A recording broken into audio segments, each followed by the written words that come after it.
Excelente. Ahora sí, te explico. Entonces, acá ya lo generaliza a un espacio de orden Rn, ¿no? Y dice, por ejemplo, si se cambia la base para un espacio vectorial B de cierta base formada por U1, U2 hasta Un, y se pasa a una B' de W1, W2 hasta Wn, esto quedaría la misma fórmula donde P se llama matriz de transición de B hacia B'. Y U1, ¿quiénes serían las columnas de P?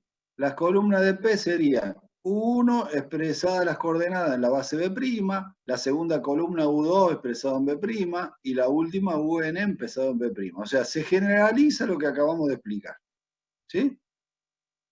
Muy bien. ¿Qué pasa? Está definido por un teorema, la que me preguntaban los teoremas, mirá si vos lees esto sola, a ver si no lo entendés sin que yo te lo explique. Dice, si P es la matriz de transición desde B hacia B', entonces la matriz P es inversible. Y la matriz inversa de P, que es P a la menos 1, es la matriz de transición de B' hacia B. ¿Qué se entendió ahí? Y acá están las dos formulitas. Se entiende que la matriz, el teorema te dice que la matriz P es inversible. ¿Qué quiere decir inversible? Que tiene inversa. Por lo tanto, si tiene inversa, uno por los conocimientos anteriores tiene que darse cuenta que tiene que ser cuadrada y su determinante distinto de cero. ¿Sí? Eso para que lo sepan, que la matriz de transición o cambio de base siempre es inversible, por lo tanto tiene que ser cuadrada y su determinante distinto de cero. Si le hacen alguna trampita en el práctico y le preguntan, por ejemplo, esta matriz es una matriz de transición y ustedes le sacan el determinante y le da cero, no puede ser, no es inversible. Le digo para que sepan y el teorema se lo dice, ¿sí? A su vez dice que la inversa de P se llama P a la menos 1. ¿Para qué te sirve P a la menos 1? Por si vos querés averiguar lo contrario o te preguntan lo contrario en un parcial, en un práctico.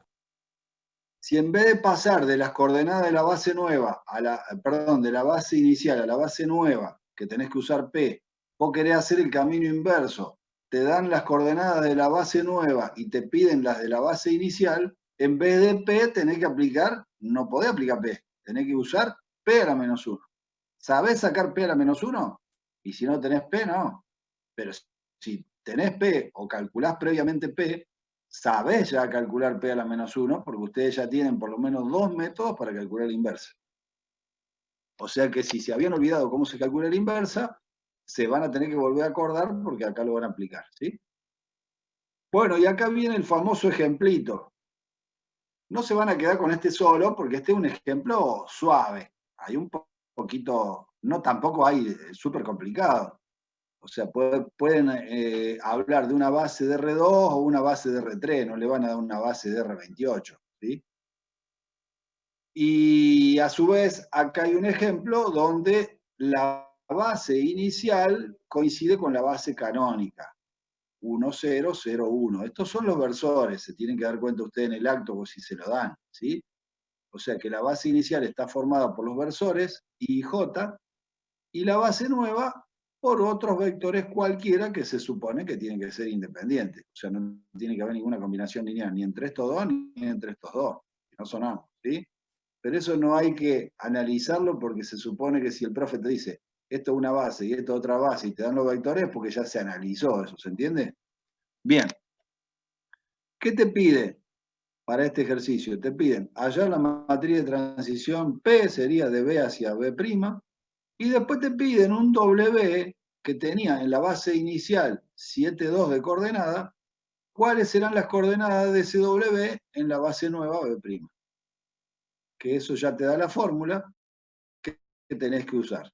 Pero claro, previamente necesitas P, que es lo que tenés que calcular en el punto número 1. Una vez que tenés P, haces una multiplicación de matriz y ya encontraste lo que te piden en el segundo punto. ¿Se entiende?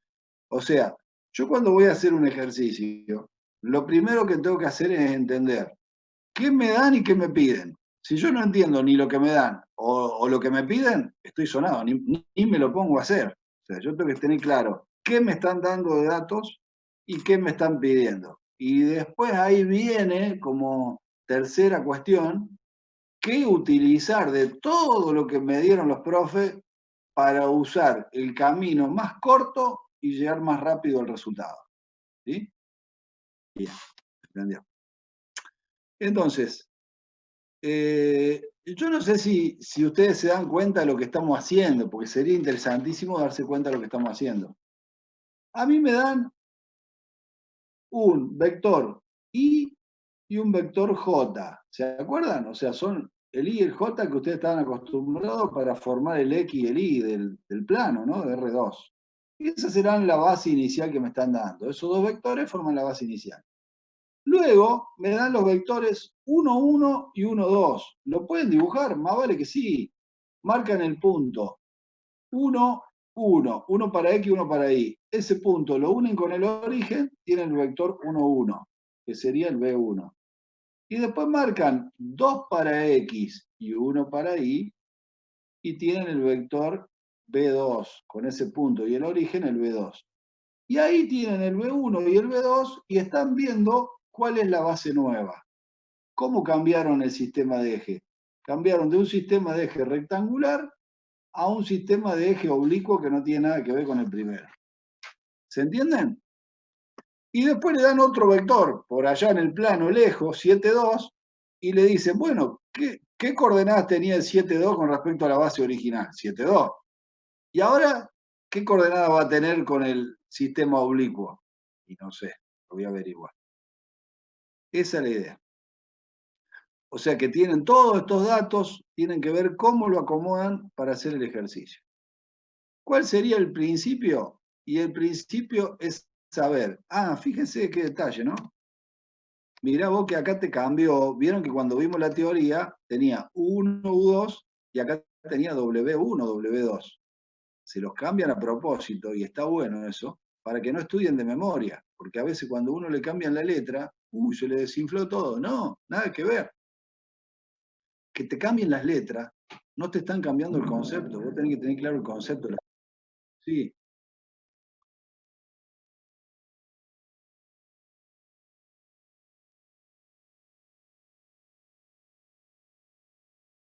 sí, no, lo planteé en la hoja en blanco, porque nada, que en el otro lado tenía lo de las bases, entonces iba a mezclar. Lo quise hacer imaginariamente para que me vayan siguiendo. Lo que pasa es que yo hago magia. Yo pensé que ponía la hoja en blanco y se veían los ejes. No, mentira. No, sí, lo estaba explicando en el aire, en una hoja en blanco. Justamente lo que quiero es que los futuros ingenieros tengan imaginación, lógica, razonamiento. Entonces, si le pongo todo, no se imagina nada. Se tienen que imaginar lo que estoy haciendo y si no, lo tienen que volver a hacer ustedes solos para entenderlo definitivamente. ¿Sí? ¿Sí? Bueno, así quedamos los ingenieros locos, ¿eh? Así que si ustedes van a ser ingenieros, así van a quedar como yo. Váyanlo viendo y dentro de todo hay otros peores. O sea, dentro de todo yo quedé más o menos. Conozco unos colegas míos que están chapita mal. ¿Eh? Lo ven cortado, dice. ¿Lo ven cortado? ¿Qué vieron cortado?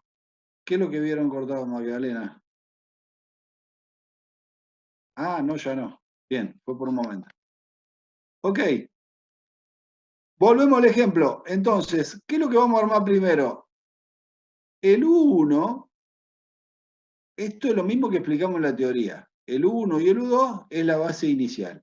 Y el B1 y el B2, la base nueva. ¿Se entiende? Entonces, cuando quiero pasar el U1 a la base nueva, las coordenadas nuevas del U1 y las coordenadas nuevas del U2, como hicimos al principio de la explicación teórica, van a ser el U1 y el U2, van a pasar a ser combinación lineal de B1 y B2. Por lo tanto, esa combinación lineal va a tener unos coeficientes K adelante, que ¿quiénes van a hacer eso? C1, C2, C3 y C4.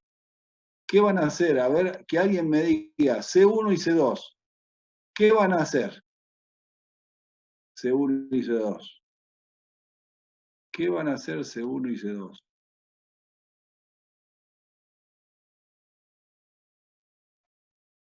C1 y C2, ¿qué van a hacer? Forman P.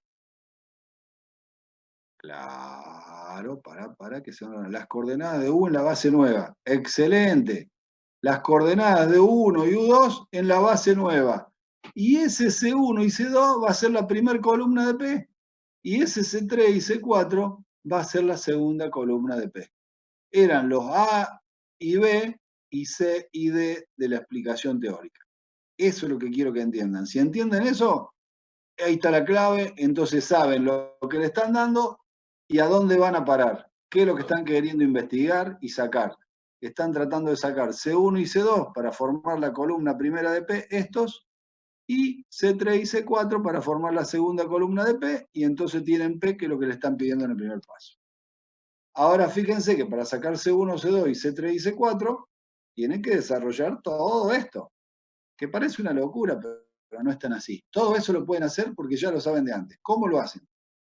Miren, la ecuación 1 y la ecuación 2 se pueden analizar por separado. Paso número 1, analizo la ecuación número 1. Reemplazando 1 por su igual, 1, 0, el versor I, B1 por el 1, 1 que me lo dieron, y B2 por 2, 1 que me lo dieron. O sea que todo esto es dato. Las únicas incógnitas en esta ecuación son C1 y C2. ¿Cómo armo este sistema de ecuaciones formado por las ecuaciones 3 y 4?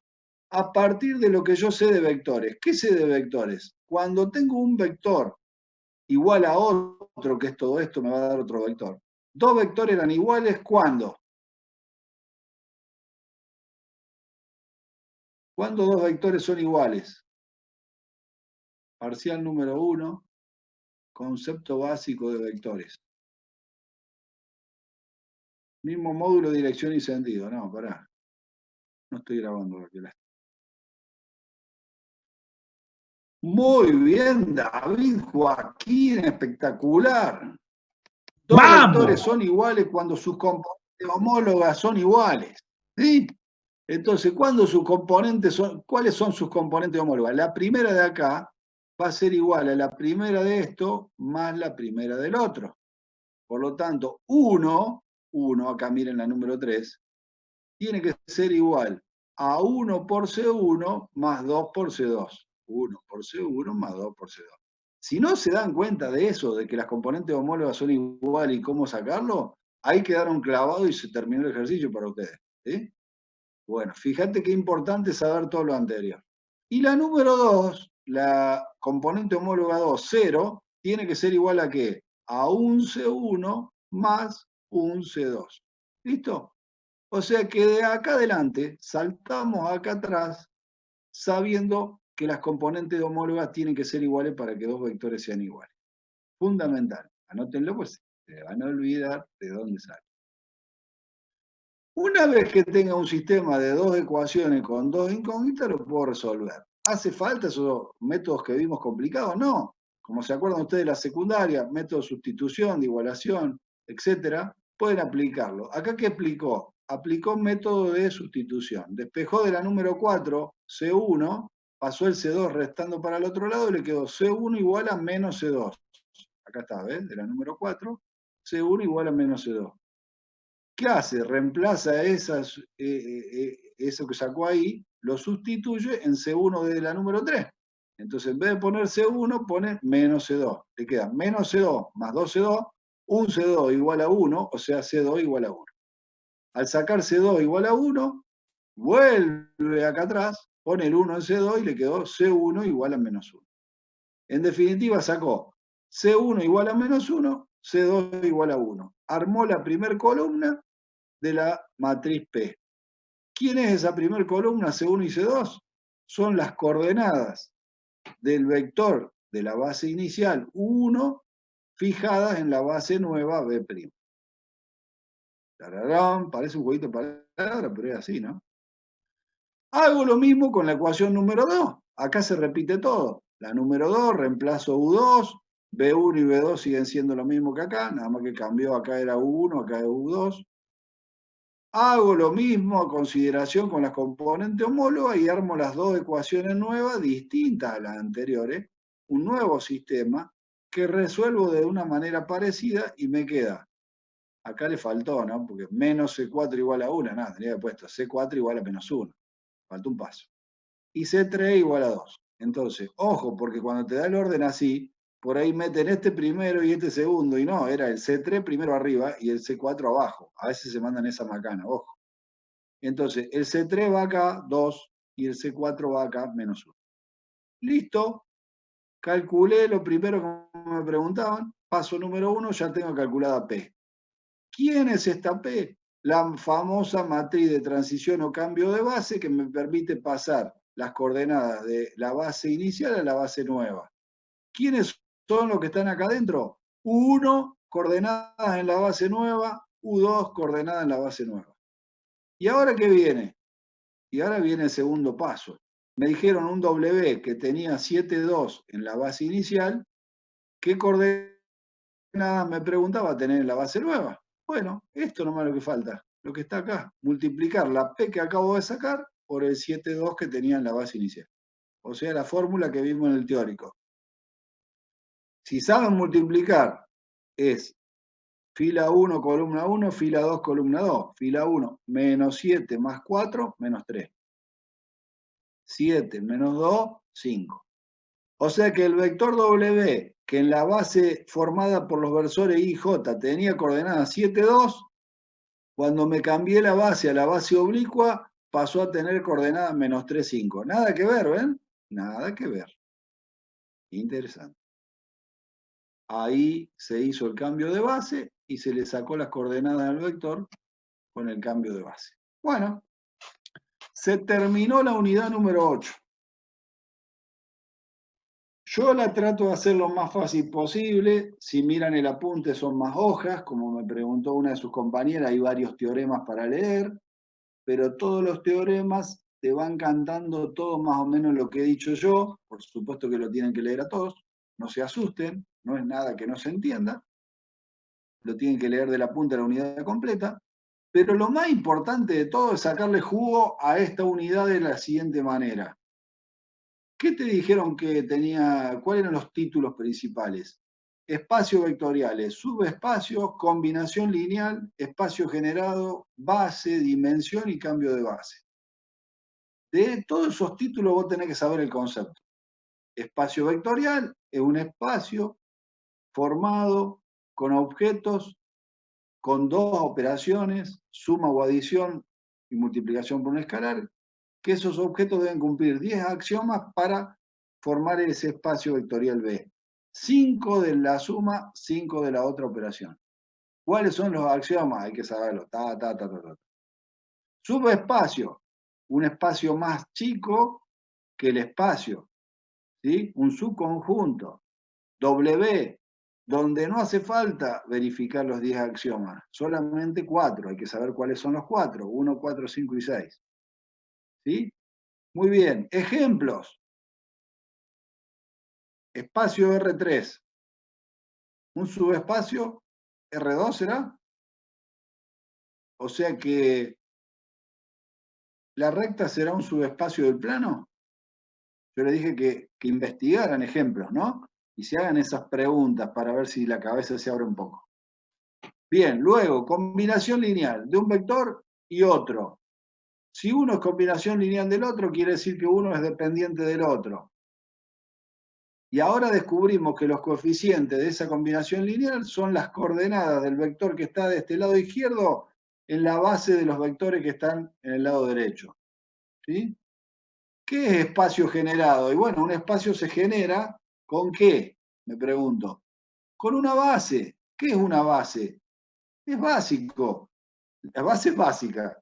O sea, es el sistema de referencia que yo elijo con el origen donde va a salir todo de ahí. ¿Cómo puedo armar una base? Con vectores. ¿Cuántas bases puedo armar? Las que quiera. Por supuesto que si voy a armar, voy a trabajar en un espacio de 4 dimensiones, tengo que utilizar 4 ejes.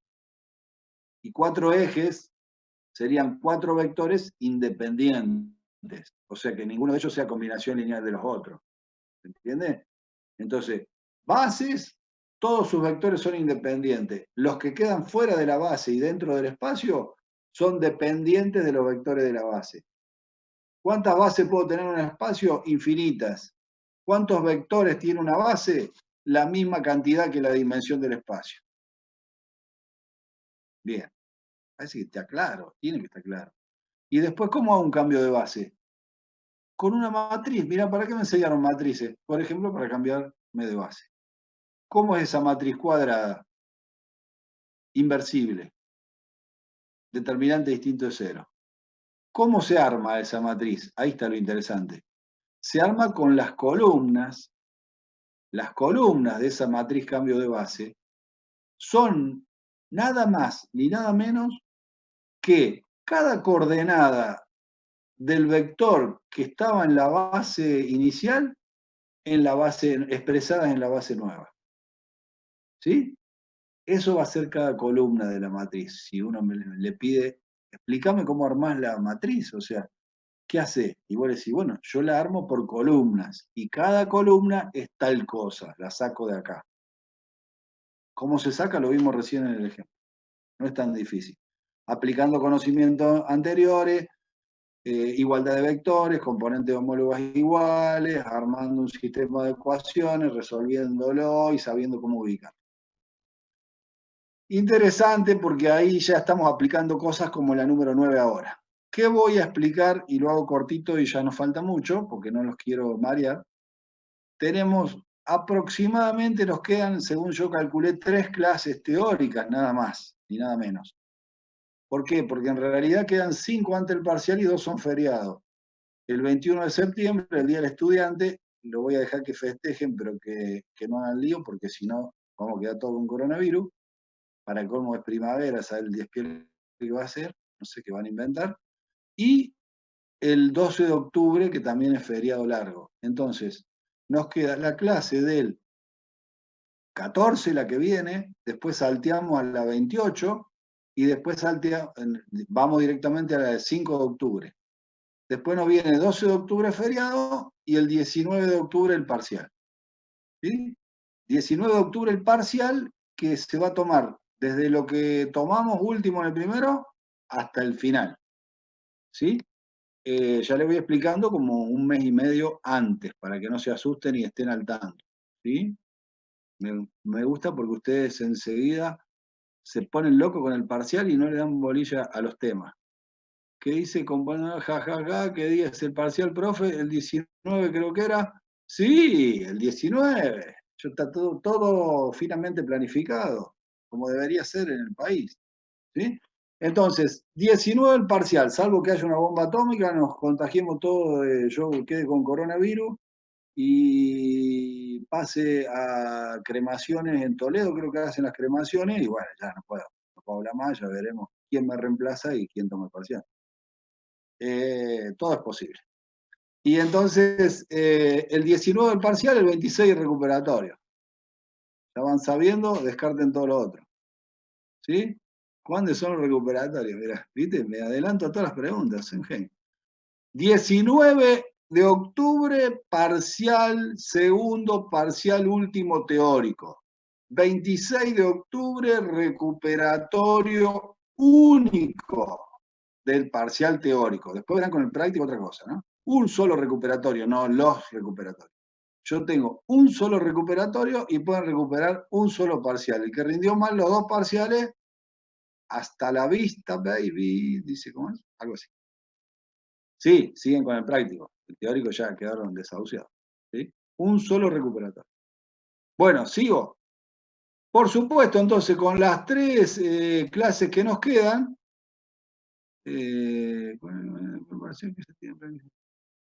después del parcial, ¿qué se tiene planificado? Leandro, ¿vos querés que me quede a vivir? ¿Qué se tiene planificado?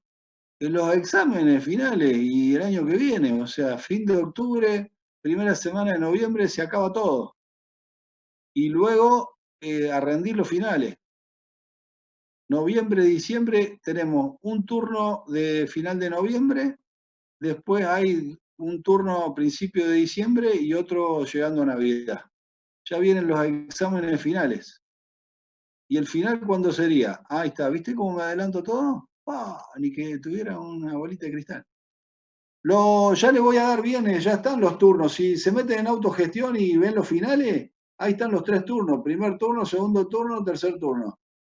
mediados de noviembre, más o menos, fin de noviembre, principio de diciembre el otro, y antes de Navidad el otro. O sea, son cada 2 semanas. Cuando arranca, a las 2 semanas viene el segundo turno y a las otras 2 semanas viene el tercer turno. Está todo en autogestión los finales. ¿Sí? ¡Wow! Se les viene la noche. ¡A estudiar! Bien, unidad número 9. Aplicaciones o transformaciones lineales. Justamente como la palabra lo dice, aplicaciones. Está bueno esto porque vamos a aplicar todos los conceptos vistos con vectores. Ya aplicamos recién con cambio de base algo para cambiar de coordenadas. Y esto sigue siendo un criterio y van a ver que es muy similar al cambio de base, porque el cambio de base implica cambio de coordenadas. La transformación implica cambio de coordenadas. ¿Sí? ¿Por qué transformaciones lineales? Porque puede haber transformaciones cuadráticas, transformaciones cúbicas. Nosotros vamos a analizar solamente transformaciones lineales. Es lo que nos toca como tema en nuestra planificación de álgebra, ¿sí? Acuérdense con funciones, porque esto tiene que ver con funciones. ¿Se acuerdan que ustedes empezaban con función lineal, que representaban con una recta, función cuadrática era una parábola, función cúbica, función polinómica, función logarítmica, función... miles de funciones. Por lo menos conocían algunas. Fíjense qué vamos a transformar nosotros. ¿Qué vamos a transformar linealmente? ¿Qué les parece que vamos a transformar? A ver. ¿Qué les parece que vamos a transformar? ¿Cuál es el alma mater del álgebra? El producto algebraico fundamental. ¿Qué transformarían ustedes en álgebra? Funciones, ¿no? Muy bien, Paulina, vectores. Qué picante, viste que tengo unos alumnos que ahí nomás se dan cuenta. Qué lindo. Vectores, mira, acá lo tenés. Si hubieran sido observadores se dan cuenta. Se lo dejo a todo picando en el área acá, mirá. Este vector, por ejemplo, ¿qué coordenadas tiene este vector? X, Y. ¿Se acuerdan de física cuando veían un rayo de luz refractado o reflejado, por ejemplo, en el agua o en otro medio? Supongamos que este rayo se refleja de esta manera, con el mismo ángulo que tenía arriba, ahora lo tiene abajo. O sea que si acá es 30 positivo, 30 negativo. ¿Qué pasó? Este vector tiene coordenadas X, Y. Se transformó en este nuevo, que tiene coordenadas X menos Y. Esto significa la notación T de transformado, matriz de coordenadas del vector original XY, se transformó este XY en el nuevo X menos Y. ¿Qué se hizo? Se hizo como una transformación de coordenadas. ¿Sí? Sin cambiar la base, se cambiaron las coordenadas porque el que se transformó fue el vector. ¿Se entiende? Muy bien, o sea que el transformado de XY se pondría igual a X menos Y. ¿Qué es esto? Una transformación de un espacio R2 en el mismo espacio R2. ¿Puede haber transformaciones de un espacio a otro distinto? Por ejemplo, de R2 a R3. Sí, la que ustedes quieran. Se puede transformar un vector de R2 a uno de R3 o uno de R3 a OR24. ¿Sí? Porque, por ejemplo, si los ingenieros estaban diseñando algo y se dieron cuenta que había que analizar una variable más, pasan de analizar un espacio con una variable más, entonces los espacios de transformación pasan a ser distintos, de uno que era una variable menos a uno que, que va a ser de una variable más. Como por ejemplo, el ejemplo número 1 que tengo acá abajo, ¿no? Si B tiene coordenada XY en R2 y la fórmula de la función, todavía no transformación, función en B que transforma este vector XY en 1, X primera componente, X más Y la segunda y X menos Y la tercera, está tratando de hacer entonces la función, va a cambiar un vector de R2 a otro vector que pasaría a estar en R3. Por ejemplo, si yo tengo un vector 1, 1, acá x y y valen 1, ¿cuánto quedaría el transformado? Y acá me quedaría 1, acá me quedaría 1 más 1, 2, y acá me queda 1 menos 1, 0. O sea que el transformado, con esta transformación que me dieron de dato, del 1, 1, pasaría a ser 1, 2, 0. ¿Sí? Esa sería como la imagen de la función. Para entender transformación, ustedes previamente tienen que tener claro lo que es función. ¿Se acuerdan el concepto de función? Función era la relación entre dos variables x e y, donde sí, solo sí, para una... Bueno, repasa. Entonces acá viene un versito que les voy a dejar para la próxima clase, porque yo acá voy a terminar con esta pantalla y sigo la clase que viene con lo que falta de unidad 9 y después las otras dos clases, si queda un poquito de la 9, arrancamos, terminamos, digo, y ya tenemos la 10. O sea que andamos perfecto y vamos a terminar todo el programa como corresponde. Un versito que dice así y que es cierto, toda función no es transformación, pero toda transformación sí es función.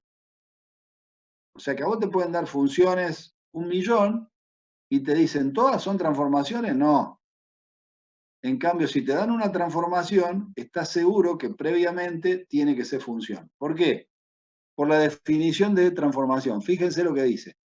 Si la expresión, ahora vamos a analizar qué significa esta simbología, es una función del espacio vectorial B hacia el espacio vectorial W, acá te lo dice qué es lo que es, entonces F pasa a ser una transformación lineal o es una transformación lineal si cumple con estas dos condiciones. Si la función de una suma de dos vectores es igual a la suma de las dos funciones de cada uno de los vectores, y si la función de un escalar por un vector es igual a un escalar por la función del vector. O sea que no todas las funciones van a ser transformaciones, solamente las que cumplan con estas dos condiciones. En cambio, todas las transformaciones antes sí o sí tienen que ser funciones. ¿Entiende? Y justamente esta notación es esto que dice acá. Fíjense que es importante entender que una función, dos puntos, aplicada, f aplicada desde el espacio vectorial B hacia, dice la flecha, el espacio vectorial W. ¿Por qué es interesante esto? Porque la función puede ser aplicada así o al revés. No es lo mismo aplicarla de B hacia W que de W hacia B. Por eso es importante saber desde dónde a dónde va la función, que después va a ser una transformación. Esta f se va a transformar en una t y se va a leer transformación aplicada desde B hacia W cuando cumpla con estas dos condiciones. ¿Sí? Vamos a ver una serie de ejemplos. Vamos a ver primero casos particulares como transformación cero, transformación identidad. Después vamos a conocer lo que se llama rango, lo que se llama núcleo. Y después vamos a ver distintas aplicaciones verdaderas de transformaciones. Bueno, acá terminé por hoy. Me queda bastante todavía porque recién arranqué con transformaciones lineales y después nos queda la última unidad que es autovalores, autovectores y diagonalización, la número 10. Preguntas y a ver cuánto habían quedado. 36 nada más tengo. Esperen que voy a anotar acá mientras escucho si hay preguntas. Se me cayó la lapicera. ¿La transformación siempre es hacia una dimensión con más variables? ¿No? Puede ser al revés. O sea, Iñaki, vos podés tener de R2 a R3 y también podés tener de R3 a R2. O podés estar en el mismo, de R2 a R2. Tenés todas las posibilidades. ¿Puede mostrar la diapositiva anterior? Si me dejan, sí. Pará. ¿Cuál era la anterior? ¿Esa? ¿O otra anterior? Juan. La anterior a esa. ¿Esa?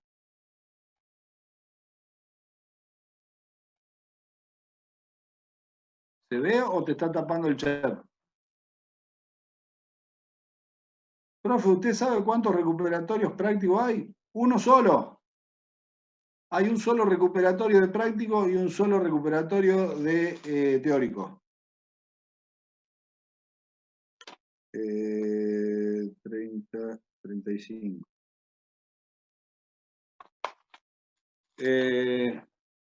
Está viniendo la mitad que en la primera etapa.